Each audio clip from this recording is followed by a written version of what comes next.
에스라가 이제 하나님 앞에서 어제의 말씀에 그래서요. 하나님 앞에서 우리가 회복되기 위해서는 죄에 대해서 예민한 게 중요합니다. 에스라는 와서 문제가 무엇인지, 죄가 무엇인지 이제 이걸 보는 눈이 있어야 이게 타락하지 않고 또 어떤 문제를 푸는 실마리가 됩니다. 하나님 앞에 큰 죄인데 그냥 무덤덤한 사람도 있고 하나님 앞에 급한 일인데 그거 대수롭지 않게 생각하는 사람도 있고 이제 이러다가 큰 일이 생기는 거죠. 마귀는 잠 재우는 일을 하는 것 같아요. 잠을 재워버려요. 잠을 재우면 똑똑한 거 필요 없죠. 잠자버리면 많이 알고 있는 거 필요 없어요. 잠자버리면 결심한 거 아무 필요 없습니다. 안 그렇습니까? 자버린다는데 무슨 필요가 있어요? 시간 가버리고 놓쳐버리고 문제 생겨버리고 아무런 필요가 없는 것이죠. 그래서 그리스도인들이 깨어나는 것을 마귀는 어쨌든 죽기 살기로 싫어하고 막고 방해하고 딴 데 시야를 돌리고 이렇게 하는 것이죠. 그래서 우리가 그런 면에 있어서 에스라가 참 높이 평가받아야 할 이유는 정확히 핵심을 이제 보고 있었다. 그래서 그렇게 울 일도 아니에요. 근데 에스라가 통곡을 하고 금식을 하면서 식음을 전폐하고 하나님 앞에 죄송스러워서 어찌할 줄을 몰라요. 어째서 우리 이스라엘 백성들이 이 지경이 됐는가? 어떻게 이방인들과 결혼을 하고 통혼을 했는가? 사람이 살다 보면 그럴 수도 있지. 그러나 이건 영적으로 볼 때는 엄청나게 큰 문제라고 에스라가 진단한 것입니다. 이거는 민족의 미래를 송두리째 뽑아내버리는, 그들이 결혼만 한 게 아니고 그들의 문화, 그들의 우상 이런 것을 가져온다는 것. 느헤미야도 그런 문제에 대해서 이제 심각하게 생각했는데 에스라도 역시 그랬습니다. 이제 에스라가 회개 운동을 하기 시작합니다. 자, 1절 한번 보겠습니다. 1절 시작. 에스라가 하나님의 성전 앞에 엎드려 울며 기도하여 죄를 잡아갈 때에 많은 백성이 크게 통곡하며 이스라엘 중에서 백성의 남녀와 어린아이의 큰 무리가 그 앞에 모인지라. 에스라의 회개운동의 첫 번째 특징은 지도자로부터의 회개였다. 이러면 굉장히 빠르지요. 영향력이 있지요. 어떤 선한 일을 할 때에도 밑에서부터 올라가려면 무척 오래 걸려요, 시간이. 근데 지도자 한 사람이 깨닫고 결단하면 한 나라가 일어나기도 하고. 여러분, 리더의 중요성을 우리는 너무너무 크게 실감하고 있어요. 한 나라도 들었다 놨다 하고, 그리고 그 리더들을 다 닮아가게 돼 있어요. 자식들은 부모를 닮습니다. 백성은 왕을 닮을 거 아니에요. 전에 제가 부교육자로 있을 때 교회끼리 모여가지고 세미나를 한 적이 있었어요. 그래가지고 주변에 있는 교회 두 교회가 모여가지고 같이 하루를 이렇게 어느 데 가가지고 수련회를 연합으로 같이 하자고 제안을 해가지고 같이 식사도 하고 운동도 하고 같이 이제 토론도 하고 세미나도 하고 그렇게 왔는데 저만 느끼는지는 모르지만 묘한 것을 느꼈어요. 그 문화라는 게 있더라고. 그러니까 우리끼리 있을 때는 몰랐어. 우리끼리 그냥 북적북적 할 때는 몰랐는데 다른 교회의 목사님들하고 이렇게 같이 지내보니까 색깔이 완전히 다른 거예요. 야, 누가 그렇게 하라는 것도 아닌데. 그래서 이유가 뭘까 봤더니 담임 목사님을 닮았더라고. 우리가 담임 목사님을 닮았고 저쪽 상대방의 교회 목사님들도 그쪽 담임 목사님을 닮았더라고. 아, 그렇구나. 이게 칼라라는 게 이렇게 딱 갈라지는구나. 같이 지내보니까 그때 나만 느끼는 것인지는 몰랐지만은 묘한 문화라는 게 있더라고요. 삼성그룹은 삼성의 문화가 있다. 현대그룹은 또 현대 문화가 있다고 그래요. 그러니까 이런 것들이 다 닮아가는 것이라요. 닮아가. CEO를 닮아간다. 백성들은 지도자를 닮아간다. 이제 이런 말이죠. 그래서 에스라가 하나님 앞에 회개할 적에 이건 굉장히 중요한 시점이 됩니다. 에스라 위로부터 총독이요, 또한 제사장이요, 그랬던 리더가 정확히 문제를 깨닫고 이렇게 해야겠구나. 이게 큰 문제구나. 자기 사리사욕에 사로잡히지 않고 그렇게 간파하고 갔다는 것은 대단히 중요한 일이에요. 자, 우리가 어제 봤어요. 이스라엘 백성들의 이방과의 결혼, 통혼이 왜 문제가 됐냐면 방백들, 관리들, 내위인들 이런 지도자급들이 먼저 앞장서서 통혼을 했어요. 그러니까 백성들은 그냥 죄의식 없이 다 그 선을 넘어가 버리는 거라는 거죠. 이처럼 이 리더는 대단히 중요한 위치에 있습니다. 이스라엘 백성들의 이 회개 운동은 에스라가 먼저 하나님 앞에 회개하니까 백성들이 회개하고 나중에는 어떻게 됐냐면 1절 후반절에 보면 어린아이의 큰 무리까지도 그 앞에 이제 회개하게 됐잖아요. 뭐 애들이 뭘 알아서 뭐 회개하겠어요. 그건 뭐예요? 자기 부모가 그렇게 회개하니까 그렇게 나서기 시작했다. 이런 말이지요. 두 번째, 에스라의 회개 운동의 특징은 구체적인 행동이 있었어요. 구체적인 행동. 3절을 보면요.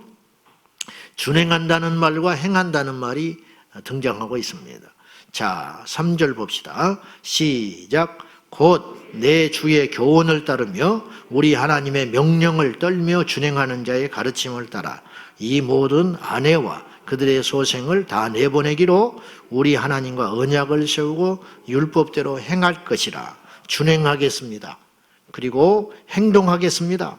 예, 행동하겠습니다. 그래서 이들이 이제 사실은 굉장히 어려운 결단을 해요. 그게 뭐냐면 아내만 있는 게 아니에요. 예? 부부는 이제 남남이 만나서 가정을 이뤘다 지만 그 속에서 태어난 자식이잖아요. 예? 자식. 이게 결코 쉬운 일이 아닙니다. 뭐 재산 내놓는 그런 문제가 아니에요. 삶을 흔들어 버리는 문제예요. 예? 여러분 쉽겠습니까? 그래서 그러나 구체적으로 문제가 있다. 큰일 났다. 우리 하나님 앞에 돌아가자. 이건 사실 피상적인 소리예요. 그냥 그걸로 모여가지고 울고 모여가지고 와 끝나지 않아요. 가끔 저도 그 당사자 중에 하나일 수 있지만은 뭐 상암 월드컵 경기장에서 뭐 집회를 한다. 요새는 뭐 그것도 용이하지 않게 됐지만은 뭐 5만 명, 6만 명씩 모였다고 막 광고가 나오고 그러면 뭔가 이 역사가 일어나야 되는데 모이는 것뿐이야. 우리 교회도 예의일 수 없어요. 뭐 얼마가 모인다. 그런 거 하나 말할 필요 없는 것입니다. 그래서 한 명이 모여도 그 속에서 한 사람이 세상을 바꾸는 뒤흔드는 능력이 있는가 하면은 몇십만 명의 모임을 자랑하면 무슨 필요가 있겠습니까? 그냥 모이는 것 뿐이야. 그들만의 리그. 그냥 우리끼리만 좋은 거야. 우리끼리만 충만해. 우리끼리만 뜨거워. 뭐예요? 그러면 무슨 필요가 있어요? 그것이 밖으로 영향력이 가야 되고, 밖으로 섬김으로 가야 되고, 그런 쪽으로 가야 되는데, 근데 왜 그러는가? 제 자신부터 깊이 반성할 문제는 뭐냐면 구체적인 행동이 없다는 거죠. 그러니까 이스라엘 백성들이 오늘 구체적으로 행동을 하기 시작해요. 1단계, 2단계, 3단계. 에스라가 먼저 깨달았어요. 백성들 앞에서 회개했어요. 그러니까 백성들이 영향을 받았어요. 그리고 백성들 중에 나서는 사람이 나오기 시작했다는 거예요. 그들이 이제 어떤 제안을 하면서 같이 협력해서 하나하나 실행하기 시작한다는 거예요. 이건 우리에게 시사하는 바가 굉장히 큽니다. 단계별 실행 전략이 나오는데 16절과 17절이에요. 회개를 했으면은 회개에 행동이 있어야 한다 이 말이에요. 문제가 있구나. 그걸로 끝나지 않았어요. 16절, 17절 읽어요. 시작. 사로잡혔던 자들의 자손이 그대로 한지라 제사장 에스라가 그 종족을 따라 각각 지명된 족장들 몇 사람을 선임하고 열째 달 조하루에 앉아 그 일을 조사하여 첫째 달 조하루에 이르러 이방 여인을 아내로 맞이한 자의 일 조사하기를 마치니라. 구체적으로 그러면 어떻게 할 것이냐? 이제 전략이 나왔는데 첫째는 하나님께 회개한다. 아, 죄가 있구나. 이게 문제구나. 그럼 뭐예요? 기도해. 본능적으로. 하나님 앞에 회개 기도하고 하나님 앞에 엎드리면 하나님이 그때부터 어떻게 하시냐면 전략을 주신다. 전략. 지혜를 주시고 아이디어를 주시고 그 다음 작업으로 하나님 뭘 하시냐면 사람을 붙여줘요. 에스라가 혼자 한 것 같지만 혼자 한 게 아닙니다. 에스라 주변에 깨어있는 사람이 모여들기 시작해. 평소에 그 문제에 대해서 가슴 아팠던 사람, 그리고 이제서 깨닫고 행동하겠다고 발벗고 나서는 사람이 나타나요. 그래서 합력해요. 함께 일을 하기 시작한다는 거죠. 리더는요, 불꽃에 불과해요. 불꽃. 불꽃은 반드시 있어야 돼요. 불꽃이 탁 튀어야 불이 나는 법이에요. 뭐 기름이 아무리 많아도 불꽃이 튀지 않으면 천년 만년이 가도 그 기름은 기름으로 그냥 멈춰 있는 거예요. 그 기름에 불꽃을 튀어줄 수 있는 어떤 시발점, 어떤 결단, 어떤 사람들의 행동, 이것이 있어야 할 거 아니에요. 희생. 그 다음에 근데 한번 딱 불꽃이 튀었다. 불꽃이 튀은 것 뿐이에요. 그곳에 기름이 같이 해줘야 된다. 그래서 리더십만 중요한 게 아니고 팔로우십도 중요해요. 즉 앞에 나서는 지도자도 중요하지만 그 지도자를 뒷받침해주는 따르는 무리들, 같이 동역하는 사람들. 모세에게 여호수아가 있었어요. 여호수아가 대단한 사람입니다. 모세의 그늘에 가려져 있었지 그렇지 이 여호수아가 대단한 사람이에요. 왜 대단하냐? 첫째는 여호수아는요 40년 동안 모세의 비서를 했어요. 시종이라고 표현해요. 여러분 어느 밑에서 40년을 비서 역할을 한다는 것은 쉬운 일이 아니에요. 여호수아도 나이가 들 만큼 들었어요. 4년도 아니에요. 10년도 아니에요. 자기라고 해서 왜 앞장서고 싶지 않겠어요? 자기라고 해서 왜 스포트라이트를 받고 싶지 않겠어요? 실제로 그런 사람들이 있었잖아요. 모세 시대에. 고라당이 그랬고 모세 누이 미리암도 그랬고 그래가지고는 너만 하나님의 종이냐 말이야. 네가 뭔데 우리 지도자를 누가 세웠냐? 이렇게 끊임없이 반란도 일어나고 그 자리를 탐하는 사람이 있었는데 여호수아야말로 사탄이 얼마나 부추겼겠어요. 야, 네가 이러다가 죽을래? 또 백성들은 가만히 있었겠어요? 네가 뭐가 못나서 이러고 있냐? 한번 해봐. 이런 소리는 없었겠습니까? 성경에 없지만은. 그런데 여호수아는 40년을 비서를 지냈다. 묵묵하게 2인자로. 그러다가 가나안 땅에 들어가요. 하나님이 준비한 인물이야. 그렇게 해놓으니까 가나안 땅에 들어가서 진정한 지도자가 됐는데 두 번째 여호수아가 대단한 것이 첫째는 그러니까 자기의 때를 아는 사람이었고 두 번째는 여호수아가 왜 대단했냐면 가나안 땅에 들어가서 전쟁을 치르고 땅을 분배할 적에 자기의 기득권을 주장하지 않아요. 그래서 제일 나중에 백성들을 다 땅을 분배한 후에 그리고 여호수아가 왕이 되질 않아요. 왕이 될 수 있는 모든 조건을 갖춘 사람이에요. 여호수아는. 그러나 왕이 되지를 않습니다. 그리고 하나님 앞에 사라지고 말아요. 이게 결코 쉬운 일이 아닙니다. 우리의 마지막이 이처럼 아름다워야 됩니다. 자, 아무튼 무슨 말씀을 드리려고 하는 거냐면 이게 받쳐주는 그러한 무리도 너무너무 중요하다. 우리 교회도 마찬가지. 우리 교회도 우리 성도님들이 기도해 주시고 함께 해 주셔서 우리 교회가 여기까지 왔고 앞으로도 마찬가지입니다. 사람들은 모르나 주님은 아십니다. 사람은 드러난 불꽃 하나를 기억하지만 하나님은 모두를 알고 계십니다. 오늘 말씀해 보십시오. 이 명단들은 사실은 성경에 나오는 명단은 부끄러운 명단도 있고 영광스러운 명단도 있잖아요. 근데 오늘 명단은 사실은 좀 부끄러운 명단이요. 왜냐? 이방인들과 결혼한 사람들의 이름이니까. 모를 줄 알았지? 우리도 알잖아. 우리도 알아. 그러니까 이게 하나님의 앞에 가면 책이 있다고 그러죠. 책. 우리의 이름을 기록한 생명책이 있고 우리의 행위를 기록한 책이 있어요. 이게 무서운 소리요. 요한계시록에. 그렇잖아요. 그러니까 빨리 죄가 기억나거든 회개를 해버리세요. 그래야 하나님이 기억지를 않아.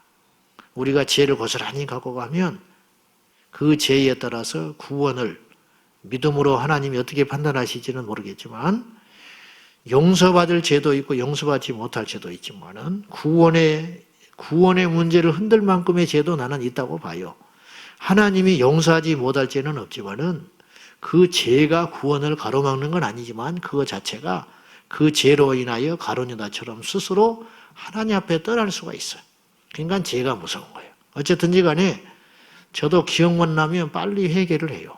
왜냐하면 하나님 앞에 가서 우리 성도들과 함께 줄을 쭉 섰는데 큰일 나잖아. 그러니까 빨리 그냥 이 땅에서 회개하면 하나님이 기억지도 않는다고 했으니까 너희의 죄가 주홍빛 같다 할지라도 흰눈같이 되리라. 근데 와서 변론하자. 우리 전제 조건이 와서 변론하자. 나와 이야기하자. 나한테 이야기를 해야 돼. 나한테 다 터놔야 돼. 그래야 내가 기억하지 않아. 우리 주님은 아시지만 우리를 다 아시지만은 우리가 하나님 앞에 다 내려놓고 회개할 적에 기억지도 아니하시는 그야말로 과거를 다 잊어버리시는 멋진 하나님. 그 하나님을 우리가 믿고 잿덩어리지만은 오늘도 우리가 살아가는 거예요. 정죄하지 마시고 하나님 앞에 우리의 과거를, 현재를, 또 미래 지어질 앞으로 죄들이 많이 있습니다. 우리가 완전하지 않으니까 그러한 것들이 깨달아질 때마다 하나님 앞에 회개하여 하나님 앞에 가야 하겠습니다. 이 이름들이 사실은 떳떳하지 못한 이방인들과 결혼한 자들의 명단이라면 하나님은 우리의 속속들의 이름을 다 기억하시고 다 알 거라 이 말이죠. 사람은 속일 수 있습니다. 하나님 앞에 우리의 이름은 어떻게 기록되고 있습니까? 부끄러운 이름입니까? 아니면 하나님 앞에 은혜를 입은 이름입니까? 이것도 이 아침에 생각해야 되겠습니다. 자, 그래서 셀 리더만 중요하지 않아요. 어느 셀이 야, 저 참 귀하다. 저 셀이 그러면은 이유가 있어요.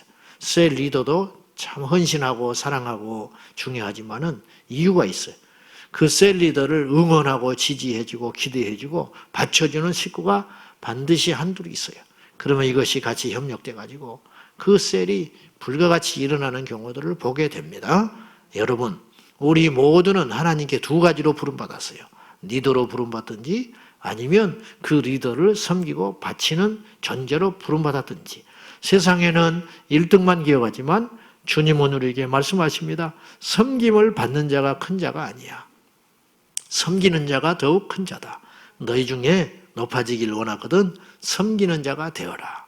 이건 처세수를 이야기하시는 게 아니고요. 그것이 하나님 나라의 원리예요. 여러분, 우리 모두 위대한 이인자가 됩시다. 우리 모두 섬기는 자가 됩시다. 그러면 하나님께서 이 땅에서는 별로 인정받지 않을지 모르나, 사람들은 기억하지 모를지 모르나 하나님 앞에 가면 하나님이 기억하시고 그들을 더 큰 상급으로 하나님께서 함께해 주실 줄로 믿습니다. 그래서 이제 단계별로 이제 이 회개 운동을 진행함에 있어서 제일 중요한 건 실태 파악. 그래서요, 3개월 동안 호구조사를 해요.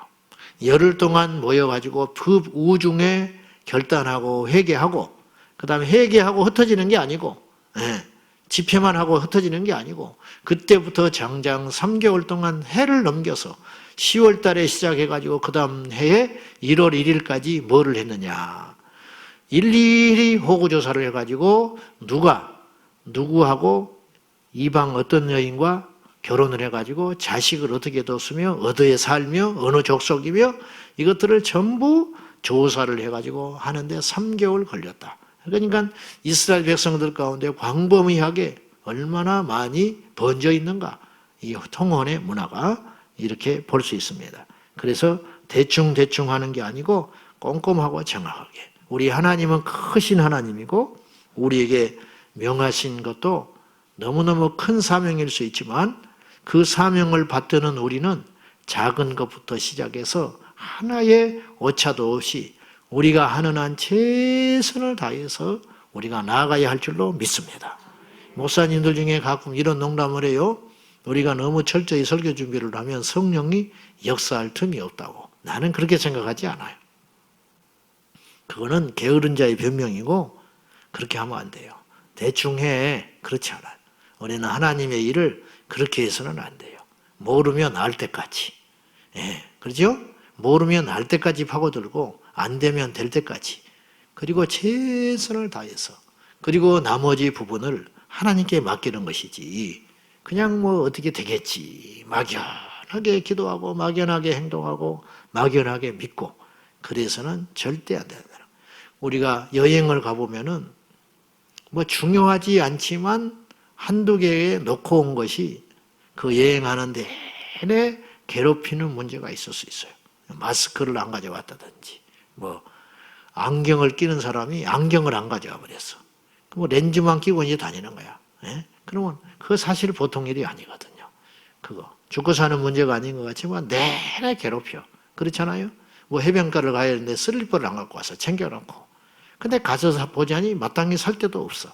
그러면 그냥 내내 괴로운 거예요. 그것이 뭐 큰 문제는 아니지만 그 작은 거 허점 하나가 이처럼 큰 위력을 발휘할 때가 있어요. 우리도 마찬가지예요. 작은 거 하나, 말 한마디, 그리고 결정 작은 거 하나, 그것이 공동체 피바람을 몰고 오고 회오리 바람을 몰고 올 때가 많고 나라도 마찬가지예요. 우리 모두가 정말로 꺼진 불도 다시 보고 다시 보고 다시 보고 이 일로 인하여 약해진 틈바구니를 두고 마귀가 침범하지 않도록 철저히 마지막까지 가야 할 것입니다. 그럼 에스라가 원래 그렇게 치밀한 사람이니까 그렇지요? 아니에요. 거꾸로 이렇게 봐야 돼. 그런 사람이었기 때문에 하나님이 썼어요. 이해되세요? 네. 그런 사람이었으니까 쓰임받을 수 있었다. 이렇게도 보아야 하겠습니다. 자, 이제 19절에요. 19절에 보시면은, 자, 아까 우리가 잠깐 봤어요. 그 중에는 아내만 있는 게 아니라 자식도 있었다. 그렇지 않겠습니까? 근데 19절에 이렇게 결단합니다. 마지막으로 읽읍시다. 시작. 그들이 다 손을 잡아 맹세하여 그들의 아내를 내보내기로 하고 또 그 죄로 말미암아 수량 한 마리를 속건제로 드렸으며 아내를 하나님의 말씀에 어긋난다고 이제서야 내보냈어. 상식적입니까? 상식적이지 않죠. 하나님의 말씀과 상식이 부딪힐 때 어떻게 해야 되나. 이게 이제 죽을 만큼 힘든 거예요. 이들은요, 산순교를 한 거예요, 지금. 여러분, 믿지 않는 사람과 연애하지 말아라. 연애를 했어. 정이 붙었네? 하지 마. 그것도 죽기 살기로, 응? 뭐, 득설득설 하면서, 한 해 못 하네, 뭐, 집 나가네, 뭐, 어쩌네, 뭐, 전도해서 믿게 하면 되지. 우리가 맨날 믿는 사람만 결혼하면 세상은 언제 구원하니까 하냐고, 막 이렇게 핑계대고 막 그래요. 그렇게 힘든 거예요. 우리가, 제가 가만히 생각해 봤어요. 저도 보니까 그렇고, 예수를 믿으면서 처음으로 생각할 때, 그러니까 첫 입문할 때는 하나님을 믿고 뭔가를 바래요. 복을 받고, 뭘 얻기를 원하고, 뭐 천국의 상급을 원하고, 물론 그렇죠. 그러다가 시간이 흘러가면 어디까지 가야 되냐면, 주님을 위해서 무엇을 내려놔야 되는가. 그러니까 처음에는 주님을 통하여 뭘 얻으려고 덤벼들어. 그러다가 인격적으로 주님과 깊어지고 만나지면 나중에는 어느 때까지 가서 우리가 주님 앞에 가야 되냐면 이제는 무엇을 희생할까? 무엇을 내려놓을까?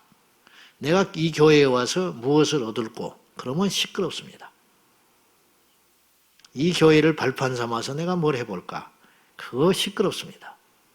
내가 우리 교회를 다니면서 무엇을 희생해야 될까? 내가 무엇을 버려야 할까?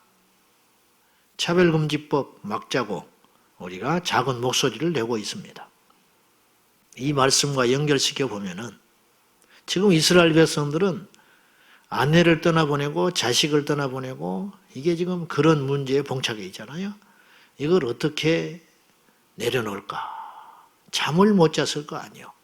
이게 말이 그렇지. 그들의 죄값이지만은. 차별금지법도 마찬가지. 이걸 통해서 교회를 지키자. 뭘 얻자. 우리의 미래를 얻자. 그래가지고는 아무것도 얻을 게 없어요. 그렇게 해서는 안 되고 이 시점에 우리와 우리 교회가 무엇을 포기해야 되는가? 무엇을 희생해야 되는가? 독립운동하는 사람들이 무엇을 희생해야 되느냐?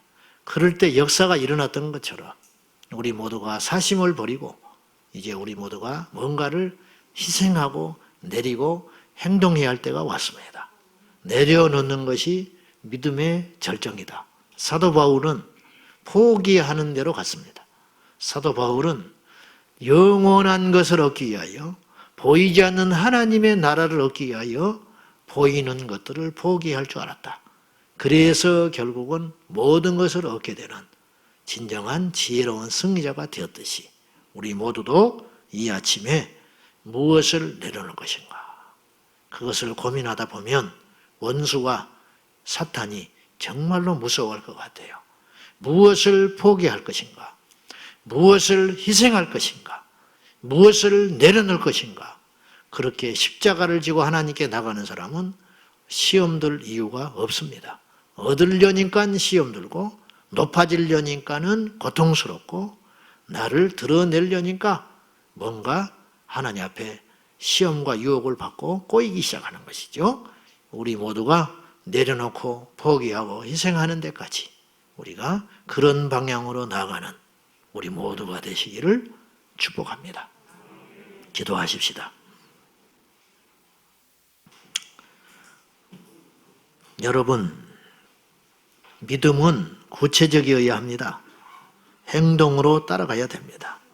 회개도 구체적이어야 되고, 기도도 구체적이어야 하고, 예배도 구체적이어야 하고, 헌신도 구체적이어야 합니다. 이스라엘과 그 백성들은 하나님 앞에 회개하고 구체적으로 행동하기 시작했습니다. 오늘 우리에게도 이런 자세가 필요합니다. 주여, 이 아침에 저희가 기도합니다. 무엇을 하나님 앞에 내려놓을까요? 하나님 앞에 무엇을 희생할까요? 하나님 앞에 이 민족과 우리의 미래 자녀들과 우리 교회를 위해서, 그리고 세계 선교를 위하여 주님, 나는 무엇을 포기해야 됩니까? 무엇을 희생해야 됩니까? 하나님 깨닫게 하시고 용기 주시사 희생하고 실행하게 해달라고 다 같이 하나님 앞에 회개하는 마음으로, 기도하는 마음으로 나가겠습니다. 거룩하신 아버지 하나님, 이 아침에 하나님 앞에 기도합니다. 무엇을 내려놓을까요? 무엇을 희생할까요? 하나님 아버지, 입으로 이 십자가를 지자하는 사람이 많습니다. 우는 사람이 많습니다. 그러나 구체적으로 행동하지를 않습니다. 내가 포기하지를 않습니다. 희생하지를 않습니다. 작은 손에도 보려고 하지 않습니다. 그러면서 우리는 하나님 앞에 쓰임받기를 원합니다. 제 자신의 모습이 그렇고, 우리 교회의 모습이 그렇고, 이 땅의 대한민국의 교회의 모습이 그렇습니다. 에스라를 세우사 회개운동을 일으키시고 이스라엘 백성들에게 부흥의 역사가 일어났던 것처럼, 영적 각성과 결단을 통하여 하나님의 새 역사가 시작됐던 것처럼, 오늘 우리에게도 이러한 지도자가 필요하며, 이러한 결단하는 따르는 무리들이 필요하며, 희생하는 사람들이 필요합니다. 좋으신 하나님, 능력의 하나님, 우리의 머리털까지 재신받으신 하나님, 우리가 구호만 외칠 것이 아니라, 결단할 것이 아니라 하나님 앞에 기도하고 행동하여 하나님의 큰 역사를 이루는 작은 불씨들이 될 수 있도록 도와주시옵소서. 시대마다 때마다 역사마다 어떤 공동체를 사용하셨는데, 이 시점에 우리들을 사용하사 우리 후대의 부흥운동의 초석이 되게 하시고, 거룩한 땅 이 민족을 지켜내는 귀한 발걸음들로 나아갈 수 있도록 도와주십시오.